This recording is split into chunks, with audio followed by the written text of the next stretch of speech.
Assalamualaikum warahmatullahi wabarakatuh. Bismillahirrahmanirrahim. Alhamdulillahilladzi atana bisyahri ramadana bifadli rabbina. Ya sayyidis salatu wassalamu alaika ya ra'ufu ya rahim. Wal ali qad usri'atil hawaiju bikal hudar ridhal futuhul faraj. Ya ayyuhal ghawthu salamullah alaika rabbini biiznillah wanzur ilayya sayyidi binadar musilatil lil hadratil aliyah. Amma ba'd. Hadirin yang senantiasa dirahmati oleh Allah, mari kita renungkan betapa banyak tantangan yang tidak bisa kita hindari secara percuma selama ini. Sudah lebih dari 12 bulan kita berada di masa pandemi ini. Terdapat 6 masalah psikologis tertinggi yang ditemukan berdasarkan keluhan dan hasil diagnosis oleh psikolog klinis. Mulai dari masalah belajar, keluhan stres, keluhan kecemasan, keluhan mood swing, atau suasana hati yang berubah-ubah di tengah pandemi ini.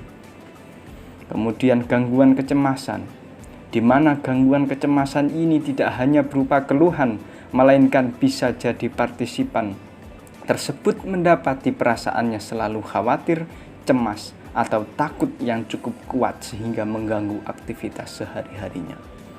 Kemudian ada keluhan somatis yang merupakan keadaan di mana seseorang merasakan rasa sakit di tubuhnya tetapi tidak diketahui penyebabnya.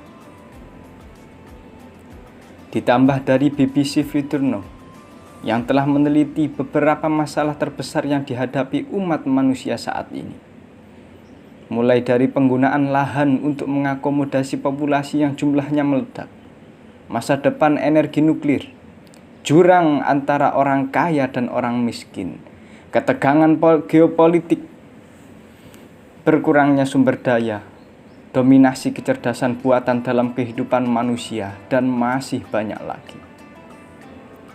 Hadirin pejuang rahmat Tuhan semesta alam, dari sekian banyaknya tantangan yang kita hadapi bersama, seyogyanya kita mesti memiliki dan memakai rumus untuk menyelesaikan masalah yang ada.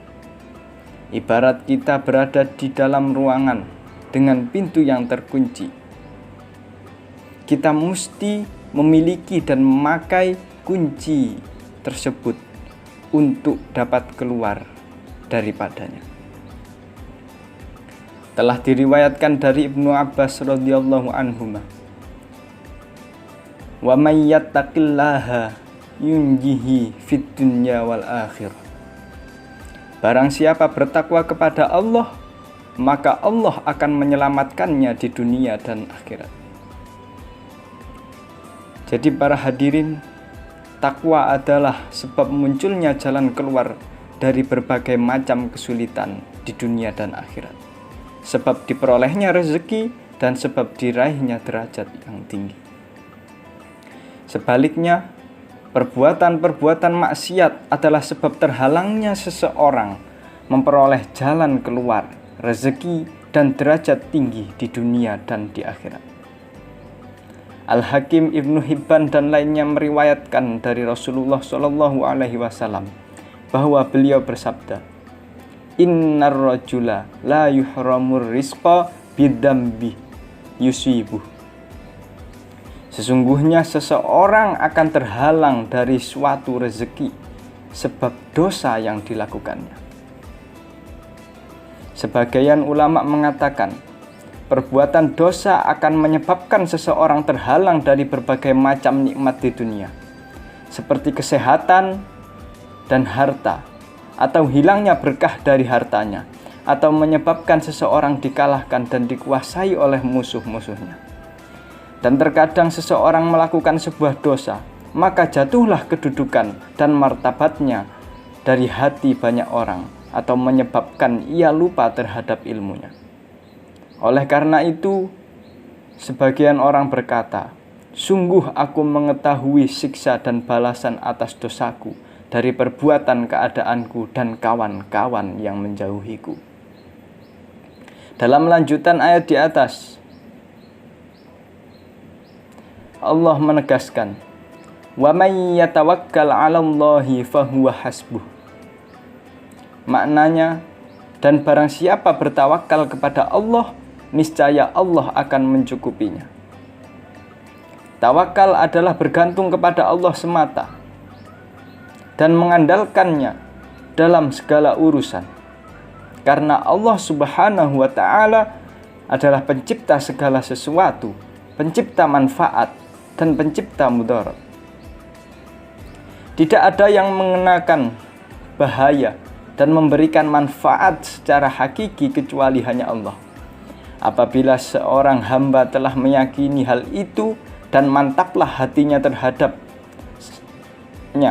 serta selalu mengingatnya, maka dia akan mengandalkan Allah dan berserah diri kepadanya dalam urusan rezeki dan segala urusan yang lain, serta akan menjauhi kecenderungan berbuat maksiat, terutama ketika berada dalam kesulitan.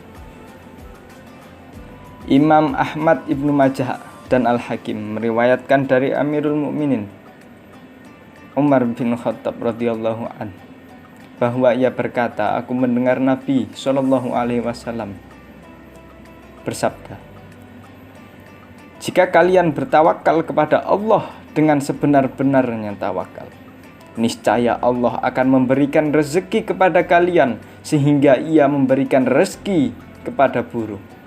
Burung-burung itu keluar di pagi hari dalam keadaan perut kosong dan kembali ke sarang-sarangnya dalam keadaan perut yang terisi penuh. Tawakal tidaklah bertentangan dengan melakukan sebab ikhtiar dan usaha.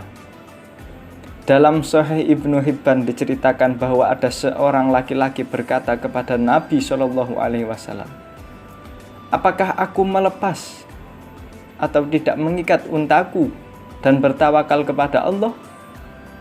Maka Rasulullah Shallallahu alaihi wasallam bersabda kepadanya, i'qilha wa tawakkal. Maknanya, ikatlah dan bertawakallah kepada Allah. Hadis riwayat Ibnu Hibban. Al-Baihaqi dalam Syu'ab Al-Iman meriwayatkan dari pimpinan para sufi Al-Junaid Al-Baghdadi radhiyallahu anhu bahwa ia berkata, tawakal bukanlah bekerja atau tidak bekerja. Tawakal adalah sesuatu yang adanya di hati. Jadi inti dari tawakal adalah menyerahkan segala urusan kepada Allah dan percaya penuh kepadanya, disertai melakukan sebab, usaha, dan ikhtiar. Al-Baihaqi dalam Syu'ab Al-Iman mengutip perkataan seorang ulama yang menyatakan, bekerjalah secara lahiriah dan bertawakallah kepada Allah secara batin. Seorang hamba meskipun bekerja, ia tidaklah mengandalkan pekerjaannya. Akan tetapi dalam hal tercukupinya segala urusan, ia hanya bergantung kepada Allah. Hadirin sekalian, para pejuang kebahagiaan, mari dalam bulan Ramadan ini dan seterusnya, dalam musim yang banyak mencekam hati ini, kita tingkatkan ketakwaan kita. Kita bersandar hanya kepada Allah semata. Kita tidak dapat mendapatkan kebahagiaan tanpa dari kekuasaannya. Coba kita renungkan betapa indahnya seorang insan yang selalu bahagia bersandarkan kepada Tuhan yang Maha Esa. Sekian dari saya. Kurang lebihnya mohon maaf yang sebesar-besarnya. Mohon maaf yang sebesar-besarnya. Wabillahi taufiq wal hidayah. wa min Rasulillah sallallahu alaihi wasallam syafa'ah wa tarbiyah. Wassalamualaikum warahmatullahi wabarakatuh.